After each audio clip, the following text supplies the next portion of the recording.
Inside classes bye विशाल sir के study YouTube channel पर। जैसे कल हम आपसे एक बात कहते हैं कि 12th के कुछ रिएक्शंस आप पढ़ेंगे, आज उस रिएक्शन के बारे में पढ़ते हैं। तो ना संघर्ष ना तकलीफ तो क्या खाक हो जाए जीने में, बड़े बड़े तूफान हम जाने जब आग लगी हो सीने में। इस मोटिवेशनल कोट के साथ हम स्टार्ट करते हैं और इसके पहले 3 रिएक्शंस हम आपको दे चुके हैं और आज फिर से आपका रिएक्शंस 3 रिएक्शन आज भी आपका होने वाला है। तो उसके पहले जाके जो नहीं दिए देखें इंपॉर्टेंट रिएक्शन टाइप करें, राइट आंसर वो आपको मिल जाएगा। ठीक है, फिर आज हम बात कर लेते हैं। देखो होता क्या है ना जिनमें कि जो हमारे केमिकल रिएक्शंस होते हैं उसको याद करना थोड़ा टिपिकल होता है। तो याद करने का एक फार्मूला है कि उसको मैक्सिमम टाइम में लिखो, बगैर लिखे आपको याद नहीं होगा। ठीक है, तो याद कीजिए और उसको लिखिए। जैसे आप देख लेते हैं क्लेजन संघनन, क्लेजन कंडेंसेशन इसको बोलते हैं। क्लेजन कंडेंसेशन होता क्या है कि जब CH3COO C2H5 की अभिक्रिया CH3COO C2H5 के साथ कराते हैं, इसको हम बोलते हैं क्या, एथिल एसीटेट। क्या नाम इसका है? Ethyl acetate. ये उपस्थिति किसकी होती है? एथिल सोडियम एथॉक्साइड ना, एथिल सोडियम एथॉक्साइड की उपस्थिति में जब एथिल एसीटेट के 2 मॉलिक्यूल्स को हम लेते हैं तो क्या बनता है हमारा? Ethyl aceto acetate. और ये आप देख लीजिए आपका एथिल एल्कोहल बन गया। ठीक है, एथिल एल्कोहल यहाँ पर हमको प्राप्त हो गया। तो लिखने का तरीका बच्चों ये जान लीजिए कि जब हम एथिल एसीटेट के 2 अणु आपस में लेते हैं और सोडियम एथॉक्साइड की उपस्थिति में उसकी अभिक्रिया करवाते हैं तब हमको क्या प्राप्त होता है? एथिल एसीटो एसीटेट की प्राप्ति होती है। तो एग्जाम में केवल रिएक्शन लिख के मत चले आइएगा। ये यहाँ पर किसका काम करता है? ये काम करता है आपका उत्प्रेरक का। उत्प्रेरक क्या होता है? कैटलिस्ट बोलते हैं इसको। कैटलिस्ट होता है किसी रिएक्शन रेट को चेंज कर देता है, मतलब या तो अपक्रिया की दर को बढ़ा देगा या तो अपक्रिया की दर को क्या कर देगा? घटा देगा। तो वो होता है उत्प्रेरक। तो इसकी जैसे मीडिएटर होते हैं ना कुछ लोग कि वो किसी के मीडिएटर बन गए, माध्यम बन गए, उनकी उपस्थिति वो जो काम कहते हैं वो अगला कोई काम करता है। उसी प्रकार से कैटलिस्ट का काम क्या होता है? ये उत्प्रेरक है एक प्रकार का, जो इसकी उपस्थिति में रिएक्शन के रेट को परिवर्तित करता है। अब ये अगर कोई पूछता है कि उत्प्रेरक वास्तव में क्या होता है तो आप कभी ये मत कहिएगा कि ये अभिक्रिया को बढ़ा देता है, घटा देता है, ये परिवर्तित कर देता है। ठीक है, उसके बाद परकिन अभिक्रिया बात आ जाती है। परकिन अभिक्रिया वह अभिक्रिया जिसमें बेंजल्डिहाइड की अभिक्रिया जब एसिटिक एनहाइड्राइड के साथ ये सोडियम एसीटेट की उपस्थिति में 180 डिग्री सेंटीग्रेड पर गर्म करते हैं तो सैद्धांतिक अम्ल बनता है। ये बहुत इंपॉर्टेंट है, ये 4 स्टार वाला प्रश्न आप लगाइएगा और कॉपी पे निकाल के बैठिए जब इसको पढ़ाया जाए।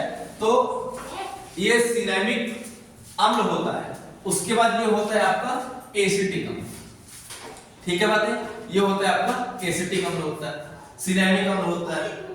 और एसिटिक एनहाइड्राइड के साथ एसिटिक बेंजल्डिहाइड की अभिक्रिया एसिटिक एनहाइड्राइड के साथ सोडियम एथॉक्साइड की उपस्थिति में 180 डिग्री सेंटीग्रेड पर कराने पर सिनेमिक अम्ल प्राप्त होता है। सिनेमिक अम्ल के साथ साथ एसिटिक अम्ल प्राप्त होता है और एसिटिक अम्ल प्राप्त करने की यह जो अभिक्रिया होती है उस अभिक्रिया को हम क्या कहते हैं? परकिन अभिक्रिया कहते हैं।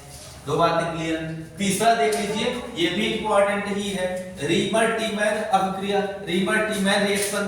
रीमर-टीमैन रिएक्शन जो होता है, रीमर-टीमैन रिएक्शन जो होता है वो आपका होता क्या है? जब फिनाल की अभिक्रिया क्लोरोफॉर्म के साथ कराते हैं, जब फिनाल की अभिक्रिया क्लोरोफॉर्म के साथ और NaOH का मतलब क्या होता है? सोडियम हाइड्रोक्साइड के साथ 60 डिग्री सेंटीग्रेड पर कराते हैं, मतलब गर्म करते हैं तो सैलिसिलिक एल्डिहाइड बनता है। सैलिसिलिक एल्डिहाइड, इसका बच्चों क्या नाम है? इसका नाम है सोडियम क्लोराइड। क्या नाम इसका? Sodium chloride. स्पेलिंग ध्यान दे लेना यार, इतना समझदार हुई। इसके बाद क्या है? वाटर। इसको हाइड्रोजन ऑक्साइड कह सकते हैं? जी हाँ बिल्कुल कह सकते हैं। हाइड्रोजन के 2 मॉलिक्यूल है, ऑक्सीजन के 1 मॉलिक्यूल। तो जब फिनॉल की अभिक्रिया, फिनॉल की फार्मूला अगर कोई पूछे क्या होगा? C6H5OH। ये एरोमेटिक कंपाउंड होता है। Aromatic compound are those compound in which 6 carbon atom in cyclic process are joined by an alternate process single bond and double bond।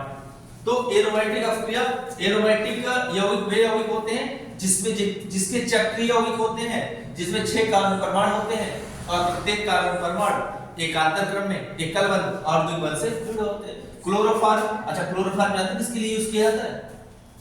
Chloroform बेहोशी के लिए यूज किया, निश्चेतक, तो बेहोश करने के लिए क्लोरोफॉर्म का प्रयोग हम करते हैं। 60 डिग्री सेंटीग्रेड पर गर्म कर दी और ये हमारा सैलिसिलिक एल्डिहाइड प्राप्त हो गया और हमारा क्या बन गया? सोडियम क्लोराइड और वाटर बन गया। फिर से इसका ही है, ये भी आपको क्या है? फिनाल ही है। फिनाल क्या हुआ आपका? C6H5OH हो गया, ये हो गया आपका फिनाल। अब फिनाल की अभिक्रिया किससे करा दी गई? कार्बन टेट्रा क्लोराइड के साथ और सोडियम हाइड्रोक्साइड के साथ। इसको हम 60 डिग्री सेंटीग्रेड पर गर्म कर दिए। फिर उसके बाद क्या बन गया? हमारा सैलिसिलिक अम्ल बन गया और सोडियम क्लोराइड बन गया और क्या बन गया? जल बन गया।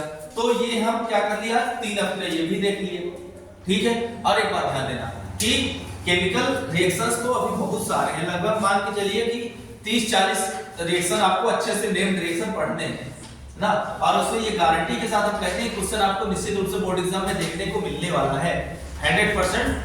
ये 100% जो है एग्जाम के दृष्टिकोण से बहुत ज्यादा महत्वपूर्ण है। बोर्ड एग्जाम 2024 में जो बच्चे 12th में हैं वो स्पेशली उन्हीं के लिए है, और ये आगे तो काम करेगा ही, लेकिन ये बोर्ड एग्जाम के पर्पस से देखा जाए ना बहुत अति महत्वपूर्ण प्रश्न है, तो इसको ध्यान से रखिए, अच्छे से करते रहिए, ठीक है। इसके बाद केमिस्ट्री देखो क्या होता है कि केमिस्ट्री के सबसे पहले केमिस्ट्री का एक याद करने का तरीका क्या है? केमिस्ट्री जल्दी याद नहीं होती, इसके लिए क्या करो कि रिएक्शन को मैक्सिमम टाइम्स लिखो। मैक्सिमम टाइम्स इसको एक अलग से रफ बना लो, नोट्स बनाओ और रिएक्शन को मैक्सिमम टाइम्स लिखो। जैसे हेलोएल्केन है तो हेलोएल्केन का एक हेडिंग लगाओ, तो हेलोएल्केन के रिलेटेड जो रिएक्शंस है उसको एक तरफ लिख लो। उसके बाद एक A4 पेपर खरीद लो, चाहे उसी में लिखो, फिर हेलोएरिन का लिख लो, फिर एल्कोहल का अलग है, फिनॉल का अलग है, ईथर का अलग है, कार्बोक्सिलिक एसिड का अलग है, एमीन है ना, डाइएजोनियम साल्ट है। तो कहने का मतलब ढेर सारे हैं, तो उसको अलग अलग करके लिखते रहिए ना। फिर फिजिकल केमिस्ट्री में ऐसे फार्मूले तैयार करते रहिए, तो चीजें ऐसे आसान होने वाली है। अब जित मैक्सिमम टाइम्स आपको लिखना ही लिखना है, रिएक्शंस तो बगैर लिखे याद ही नहीं होगा। 2 प्रोसेस रिएक्शन एग्जाम में पूछे जाते हैं, एक तो पूछा जाता है व्हाट हैपेंस व्हेन, क्या होता है जब, एक होता है कैसे हम प्राप्त करेंगे। तो दोनों प्रकार के अभिक्रिया, जैसे अब कोई जरूरी कि पर की अभिक्रिया ही आपके एग्जाम में आ जाए, हो सकता है वो ये दे दे कि क्या होता है जब बेंजल्डिहाइड की अभिक्रिया एसिटिक अम्ल से कराते हैं, तो क्वेश्चन तो बिल्कुल वैसे है। तो आसान तरीका ये है कि आपको ये सब चीजें सारी चीजें ध्यान रखनी चाहिए कि सिनेमिक अम्ल बनता है, अब सिनेमिक अम्ल का फार्मूला भी पता होना चाहिए। कभी-कभी एग्जाम में इस तरीके से दे देता है, कोई रिएक्टेंट दे दिया, मान लीजिए आपको NaCl, ये एग्जांपल के तौर पर बता रहे हैं, Na दे दिया, HCl दे दिया, यहाँ पे लिख देगा A+B। अब बताइए A क्या होगा, B क्या होगा? ये तो आसान है, ये हो जाएगा H2O और NaCl, तो यहाँ पर H2O और NaCl हो जाएगा। ये तो इजी रिएक्शन है बहुत ना, लेकिन इस रिएक्शन ऐसे रिएक्शन नहीं आगे उसे एग्जाम में पूछता है। फिर कभी-कभी ये देखेगा कैसे प्राप्त करेंगे, जैसे मान लीजिए कैसे प्राप्त करेंगे फिनाल से सैलिसिलिक अम्ल, तो आपको ये दोनों क्या रिएक्टेंट याद रहने चाहिए, तभी आपको ये पता होगा, ठीक है। तो बाकी पढ़ाई करते रहिए, आगे का काम अगले दिन। All the best.